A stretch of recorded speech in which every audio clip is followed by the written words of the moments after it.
Kasama na parang close mo ba.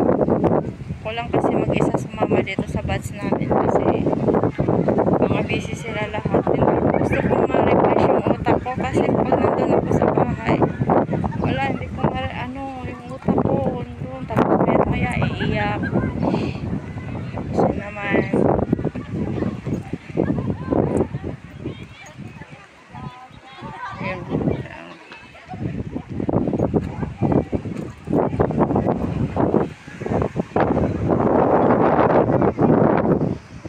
Nilamig na rin ako. Gusto ko nang pumasok doon sa tawag nito sa bus. Sana all my kadate.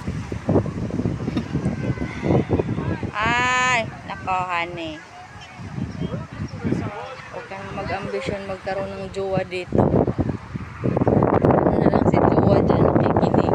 Sana nakikinig yung jowa. Pero okay lang din naman yung maglalakad kang alone.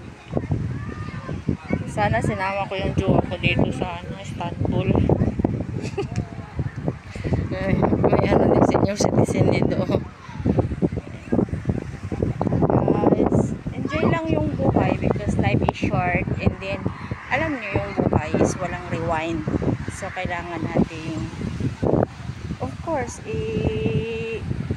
i-set aside natin yung problema at saka yung happiness kasi diba, hindi pwede natin ipagsabay kasi hindi complete yung araw mo pag nandun na sasabay mo yung problema. So I need to which is na lahat naman tayo is nagkakaroon talaga ng problema, minsan masaya, minsan malungkot. So it's life, parang alon lang ng dagat, minsan lumilevel, minsan tumataas, bumababa, ganun yung buhay natin. So we need to be strong ano man yung mga nangyayari sa buhay natin.